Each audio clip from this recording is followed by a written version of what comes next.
विचार प्रवाह के एक लंबे कालखंड के बाद एक संक्रमण का, और जब संक्रमणकालीन परिवर्तन होता है तो उसका प्रभाव अनिश्चित होता है। आज प्राचीन इतिहास विभाग की तरफ से इतिहास के विद्यार्थियों के लिए आयोजित इस अभिविन्यास कार्यक्रम के मुख्य अतिथि, जिनका अभी सारगर्भित व्याख्यान हम लोगों ने सुना, और उनका व्याख्यान सुनने के बाद ज्ञान और अनुभव दोनों की संयुक्त अभिव्यक्ति हो रही थी, ऐसा हम लोगों ने महसूस किया। दो पीढ़ियां आपस में संवाद कर रही थी, ऐसा हम लोगों ने महसूस किया। और ये पीढ़ियों के संवाद का जो बंद होना है, मैं समझता हूं कि सारे प्रकार की समस्याओं की जो मूल जड़ है वो पीढ़ियों के बीच संवाद का रुकना है। तो ऐसे आज के कार्यक्रम के मुख्य अतिथि, प्राचीन इतिहास पुरातत्व विभाग के दीनदयाल उपाध्याय विश्वविद्यालय के वरिष्ठ प्राध्यापक, विभागाध्यक्ष और पूर्व में उत्तर प्रदेश लोक सेवा के माननीय सदस्य श्रीमान प्रोफेसर राजवंत राव जी, इतिहास विभाग के प्रभारी और महाविद्यालय के मुख्य नियंता बड़े भाई प्रोफेसर धीरेन्द्र सिंह जी, बहुत अच्छा संचालन कर रहे हैं डॉक्टर सुरेंद्र चौहान जी, मनोविज्ञान विभाग के प्रभारी अनुज डॉक्टर विवेक शाही जी, धीरज सिंह जी, शिव कुमार जी, प्रियंका, प्रीति और प्यारे विद्यार्थी, मैं समझता हूं इतिहास की पदार्थवादी व्याख्या से लेकर के विज्ञान की इतिहासवादी व्याख्या है, दोनों हम लोगों ने सुन लिया है। और इतने लंबे व्याख्यान, और उस व्याख्यान में मैं समझता हूं कि हर आयामों की चर्चा के बाद अध्यक्षीय उद्बोधन जैसी कोई चीज अब मेरे समझ में आ नहीं रही, लेकिन कुछ भूमिकाएं औपचारिक होती हैं और इसलिए अध्यक्षीय उद्बोधन के नाम पे कुछ तो करना ही है। आप में से ढेर सारे लोग होंगे जो इसी महाविद्यालय से जुड़े होंगे, कुछ ऐसे भी विद्यार्थी होंगे जो परास्नातक कक्षाओं में, स्नातक कहीं और से किसी अन्य महाविद्यालय से करके और यहाँ पे परास्नातक में प्रवेश किए होंगे। ऐसे कितने लोग हैं? कम लोग हैं, लेकिन कुछ लोग हैं, क्योंकि जो नए आए हैं उनको अभिविन्यास कार्यक्रम का मतलब आप विषय के बारे में भी जाने और आप विद्यालय के बारे में भी जाने। विषय के बारे में तो आप विधिवत जान गए ना। अब विद्यालय के बारे में जानना थोड़ा शेष है। और विद्यालय ये कि 1969 में जब मनुष्य पहली बार चांद पे पहुंचा था, उसी सन में इस विद्यालय की भी स्थापना हुई। और इसलिए हमारे मन में, इस विद्यालय से जुड़े हुए प्रत्येक व्यक्ति के मन में चांद पे पहुंचने पर जो आह्लाद और आनंद मिलता है, ऐसी खुशी की अनुभूति हमेशा हमारे उपलब्धियों से हो, इस प्रकार का तेवर हमारे जेहन में हमेशा रहता है। हर व्यक्ति को अपनी प्रशंसा प्रिय है, और इससे, इस भाव से मनुष्य ही नहीं, देवता भी तृप्त नहीं, अछूते नहीं रह पाए। पूरे रामचरितमानस का जो सुंदर कांड है, वो सुंदर कांड सबसे ज्यादा हनुमान जी को प्रसन्न करता है, क्योंकि उसमें हनुमान जी के कृत्यों का गुणगान अपने स्तुति के माध्यम से हम करते हैं। हर व्यक्ति को प्रशंसा प्रिय होती है। सर ने अपने उद्बोधन में हमारे प्रयासों और हमारी उपलब्धियों की चर्चा की। यह हमारे लिए गौरवबोध का क्षण है। सर को हम बताना चाहेंगे कि विश्वविद्यालय के प्रवेश परीक्षा का परिणाम आने से पहले हमारे महाविद्यालय के 65% सीटें भर गई। ये आकर्षण यूं ही नहीं पैदा हुआ। ये आकर्षण हमारे प्राध्यापकों के समर्पण युक्त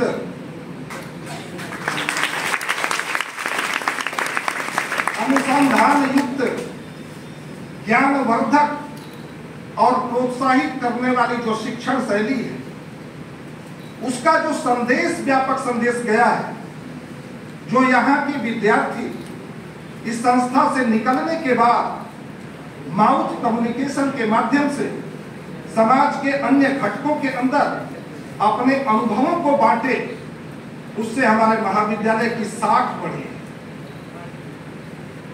ऐसे इतिहास में जो काम हो रहा है, हमारे मुख्य अतिथि जी ने कहा कि और भी विषयों में होना चाहिए, तो मैं जानकारी के लिए बता दूं माननीय मुख्य अतिथि जी कि हमारे यहाँ प्रत्येक शनिवार को जितने भी प्रश्नातक विषय हैं, हर विषय में प्रेजेंटेशन होता है। ये मैं समझता हूँ कि पूरे गोरखपुर शहर, देहात की तो बात छोड़िए, मैं पूरे गोरखपुर शहर के किसी भी महाविद्यालय में इस प्रकार का प्रेजेंटेशन का काम, जहाँ पे हमारे विद्यार्थी एक सप्ताह पहले उनको विषय बता दिया जाता है, वो अपने स्रोतों से तैयारी करके आते हैं और वो प्रेजेंटेशन देते हैं। सारे विभाग के प्राध्यापक उनके प्रशिक्षण प्रेजेंटेशन को सुनते हैं और इसके बाद उसका सारांश प्रस्तुत करते हैं। तमाम विद्यार्थियों ने हमको आकर के बताया, उसमें विभिन्न विषयों के विद्यार्थी हैं, कि इससे हम लोगों को बहुत फायदा हो रहा है। और ये फायदा आगे चल करके जब आप साक्षात्कार में शामिल होंगे, जब आप प्रतिस्पर्धा के दौर से गुजरेंगे, क्योंकि इस शिक्षा का मतलब मैं समझता हूं कि जब तक रोजगार आपको न मिले, क्योंकि हमारी पूरी शिक्षा प्रणाली 4 चरणों से होकर के गुजरी है। सबसे पहले जब हम गुरुकुलों में शिक्षा लेते थे, तो उस समय हम संस्कार मूलक शिक्षा के पैटर्न से चल रहे थे।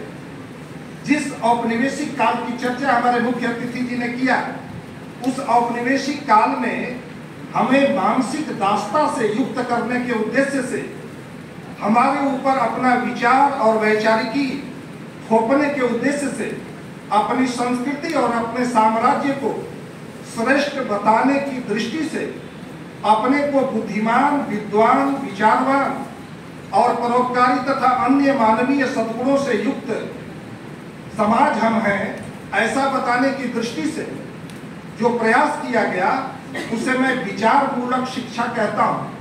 और इस विचार मूलक शिक्षा के दौर में एक औपनिवेशिक षड्यंत्र हुआ।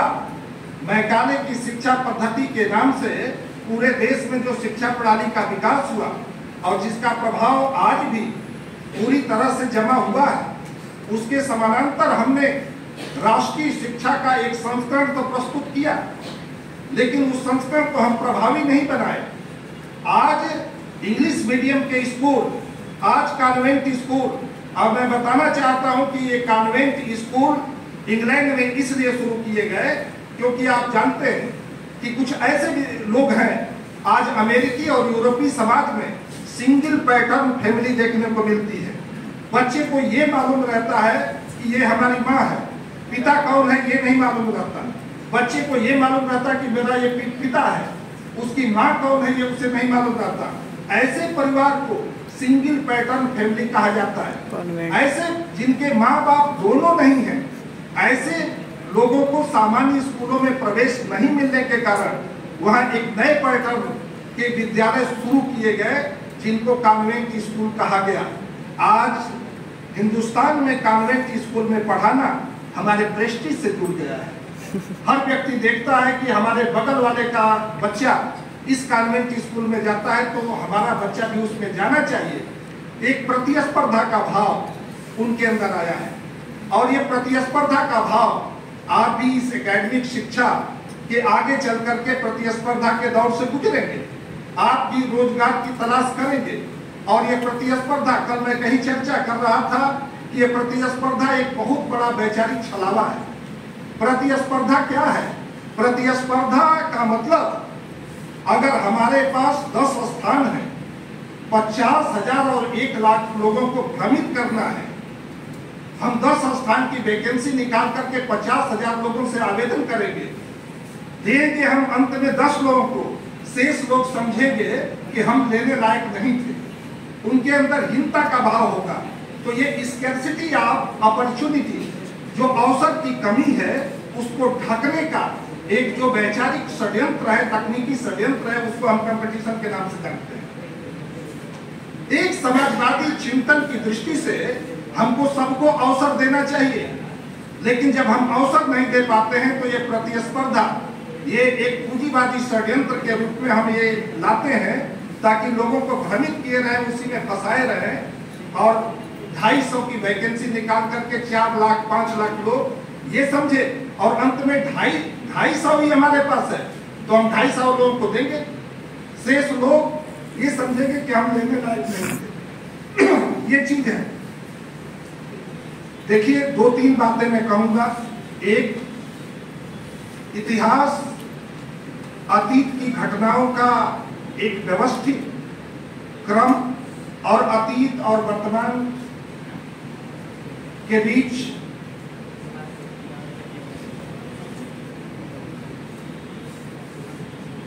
एक अनवरत चलने वाला वैचारिक संवाद तो है ही, लेकिन मैं राजनीति विज्ञान का विद्यार्थी हूं और फ्रीमैन का एक बहुत सुंदर कथन है कि राजनीति के बिना इतिहास फलहीन है और इतिहास के बिना राजनीति जड़हीन है। History without politics is fruitless and politics without history is rootless. और इसलिए इतिहास और राजनीति का अंतर संबंध इतना अविच्छिन्न है कि हम राजनीतिक घटनाक्रमों को समझने के लिए, किसी कालखंड के राजनीतिक संस्कृति को समझने के लिए, राजनीतिक गतिविधियों को समझने के लिए, शासन प्रबंध को समझने के लिए, उस कालखंड के इतिहास का जब तक हम अध्ययन और विश्लेषण नहीं करेंगे तो हम समझते हैं कि हम ठोस और यथार्थ निष्कर्षों पे नहीं पहुंचे। प्लेटो ने तो कहा कि history the graveyard of aristocracy, कुलीन तंत्र का की कब्रगाह है इतिहास। ये कुलीन तंत्र यानी अभिजन, और आज भी अभिजन के परिसंचरण का सिद्धांत लागू होता है। एक पार्टी को हटा करके दूसरी पार्टी आई तो दोनों में जो पावरफुल है, जो पावर एलिट है, जो शक्ति अभिजन है, वही सत्ता प्रतिष्ठान पे बैठते हैं, शेष लोग नहीं बैठते। अगर शेष लोगों का इतिहास लेखन में उल्लेख हुआ होता तो आज कालांतर में सबाल्टर्न हिस्ट्री यानी वंचितों के इतिहास लेखन की भी परंपरा शुरू होनी चाहिए। ऐसे लोग जो समाज में हाशिए पे हैं, जिनको उपेक्षित किया गया, जिनको वंचित किया गया, जो अवसरों से वंचित रहे, जिनका उत्पादन के साधनों पर और उत्पादन की प्रणाली पे कोई नियंत्रण नहीं था, जिन्होंने सिर्फ श्रम के द्वारा ही अपनी पूंजी का निर्माण किया, ऐसे लोगों का इतिहास में कोई अवदान नहीं है क्या? ऐसे लोगों की इतिहास बोध में कोई जगह नहीं है क्या? इतिहास में इन लोगों का कोई उल्लेख नहीं होना चाहिए क्या? और इसी सोच के साथ इतिहास की एक नई धारा जिसमें सबाल्टर्न हिस्ट्री कि ऐसे लोगों को इतिहास की विषय वस्तु बनाया जाए जिनका अब तक उल्लेख नहीं हुआ है। दूसरा, कभी कभी ऐसी घटनाएं होती क्योंकि इतिहास का काम अपने नागरिकों के अंदर गौरव बोध की अनुभूति कराना। हमारे राष्ट्र पर हमको गौरव न हो अगर ऐसा इतिहास हम शुरू से पढ़ते आए, हम शकों से हारे, हम हूणों से हारे, हम कुषाणों से हारे, हम मुगलों से हारे, हमारे ऊपर अंग्रेजों ने शासन किया, हमारे ऊपर डच ने शासन किया, हमारे ऊपर पुर्तगालियों ने शासन किया, हमारे ऊपर फ्रांसीसियों ने शासन किया। अरे ये सब तो है, हम सब के अधीन रहे, लेकिन हमारी वेदना तब बढ़ जाती है, और जहां वेदना है वही बोध है। हमारी वेदना तब बढ़ जाती है जब इतिहास में हम पढ़ते हैं कि भारत में गुलाम वंश का भी शासन था। जो खुद गुलाम था वो भी भारत पे शासन किया। इससे बड़ी इतिहास की त्रासदी मैं समझता हूं कि कोई हो नहीं सकता, और इसलिए इतिहास लेखन किया जाना चाहिए। हमारा संविधान कैसे बढ़ा? ईस्ट इंडिया कंपनी के दौर में रेगुलेटिंग एक्ट से लेकर के और नए संविधान की रचना तक, ये हमारा संवैधानिक इतिहास है। हमारी संस्कृति वैदिक संस्कृति से लेकर के वैश्विक संस्कृति तक कैसे पहुंची है, इसका पूरा एक इतिहास, ये हमारा सांस्कृतिक इतिहास है। कैसे हमारे उत्पादन के साधन और उत्पादन की प्रणाली में पशुपालन ही नहीं, पशुचारण, मनुष्यता ने सबसे पहले उत्पादन की प्रणाली में पशुचारण किया। और इसीलिए मैं समझता हूं कि जो तीन बड़े धर्म हैं, हिंदू धर्म, इस्लाम और क्रिश्चियनिटी, ये तीनों के जो पैगंबर टाइप लोग हैं, ये तीनों चरवाहा थे। हमारे भगवान गाय चराते थे, ईसा मसीह भेड़ चराते थे, मोहम्मद साहब बकरी चराते थे। ये तीनों भगवान चरवाहे, और ये इस बात का ऐतिहासिक साक्ष्य है ये कि हमने सबसे पहले पशुचारण शुरू, और पशुओं को जब हम खूंटा से बांधने लगे तब उनके लिए चारा चाहिए। तब हमने पशुपालन के बाद व्यवस्थित कृषि का प्रारंभ किया। चारा कहाँ हो गया? तो कृषि, व्यवस्थित कृषि जो है पशुपालन की शुरुआत के बाद शुरू हुई। ये पूरा क्रम है। आप देखते हैं, जब मैं कहता हूं इतिहास बोध कराना चाहिए, और इसलिए इतिहास का पुनर्लेखन, 1904 की घटना आपको याद है।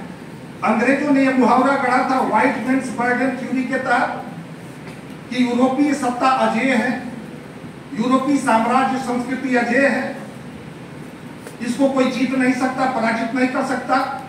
लेकिन एक एशियाई सत्ता जापान ने सोवियत रूस जैसी शक्ति, महाशक्ति को परास्त कर दिया, और इस घटना को रेखांकित करने के लिए जापान ने अपने इतिहास का पुनर्लेखन करवाया कि हमारी आने वाली पीढ़ियां ऐसा इतिहास पढ़े कि हमने विश्व की महाशक्ति को परास्त किया। इस प्रकार का एक आत्मबोध और गौरवबोध हमारे नागरिकों के अंदर और भावी पीढ़ी के अंदर पैदा हो। मैं समझता हूं कि हम हारे हुए लोगों के इतिहास है, भारतीय इतिहास के नाम पे जो हम पढ़ाते और पढ़ते, आज चर्चा चल रही है भारत और इंडिया की, और इस चर्चा में वो सारे पढ़ते हुए उखड़ रही हैं। ये भी एक षड्यंत्र चला गया, इंडिया दैट इज भारत, यानी पहले हम इंडिया बाद में भारत। और इंडिया जो है हमारी अस्मिता की संपूर्ण अभिव्यक्ति कराने में अक्षम है, हमारी संपूर्ण अभिव्यक्ति कराने में सक्षम भारत। भारत से ही हमारी संस्कृति का, हमारी अस्मिता का और हमारे इतिहास बोध के लंबे प्रवाह का बोध हो सकता है। और इसलिए भारत को इतिहास लेखन की, इतिहास की पुनर्व्याख्या करके और ऐसे इतिहास लेखन की नवीन संस्करण जिसमें अपने आस्था के केंद्रों, गौरव बोध करने वाली घटनाओं और प्रेरणादायी महापुरुषों के जीवन चरित्र को नए सिरे से रेखांकित करके एक नवीन इतिहास का सृजन करके हम भारत पर गौरव करने वाली पीढ़ी का निर्माण करें।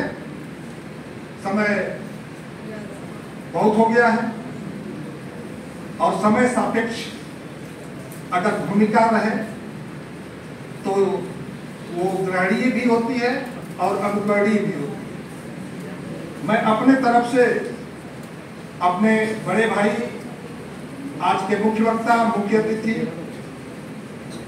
आपने बहुत ही रोचक, सागर्भिक, तथ्यपरक, ज्ञानवर्धक व्याख्यान देकर के हमारे विद्यार्थियों ने विषय के प्रति एक नवीन जागरूकता और प्रोत्साहन पैदा किया। मैं अपने तरफ से आपके प्रति हृदय से आभार व्यक्त करता हूं और आशा है कि जब भी आपके स्नेह और प्रेम की जरूरत हमें पड़ेगी तो हम निराश नहीं होंगे। बहुत बहुत धन्यवाद। जय हिंद, जय भारत।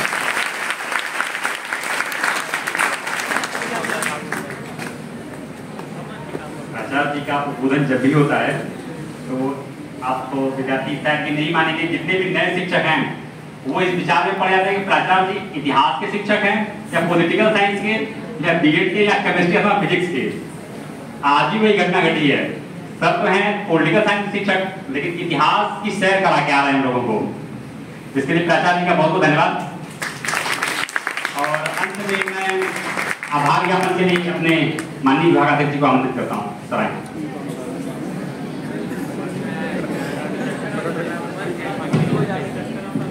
आज के इस अभिन्यास कार्यक्रम के मुख्य अतिथि दीनदयाल उपाध्याय गोरखपुर विश्वविद्यालय गोरखपुर के प्राचीन इतिहास, पुरातत्व एवं संस्कृति विभाग के पूर्व प्रभारी गुरु साहब के निदेशक, हमारे गुरु प्रोफेसर विजय बहादुर राव के यशस्वी सुपुत्र प्रोफेसर राजवंत राव साहब को मैं इस महाविद्यालय परिवार की ओर से,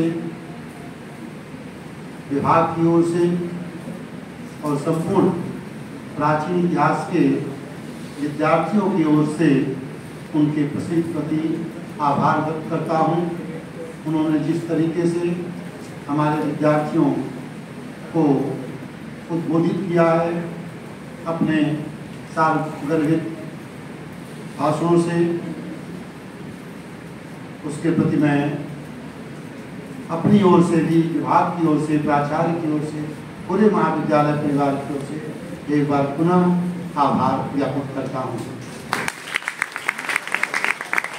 इस तरह के कार्यक्रम को बार बार अनुमति देने के लिए मैं अपने महाविद्यालय के यशस्वी कर्मठ प्राचार्य के प्रति भी आभार व्यक्त करता हूँ कि जब भी हम लोग चाहते हैं आप हमारे कार्यक्रम में शरीक होते हैं और अपने वक्तव्य से हम लोगों को जागरूक करते हैं, हम लोगों को सिंचित करते हैं।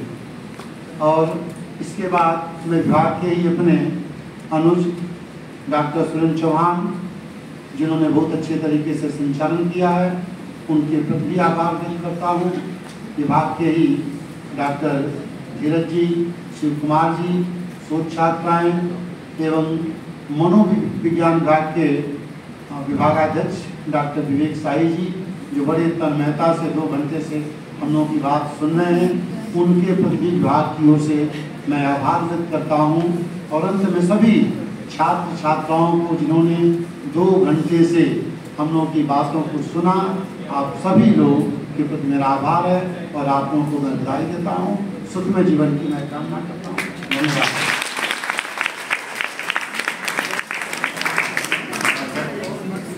एक छोटा सा कार्यक्रम हुआ हमारे विभाग ने, प्रश्न मंच प्रतियोगिता। तो उसे बच्चों को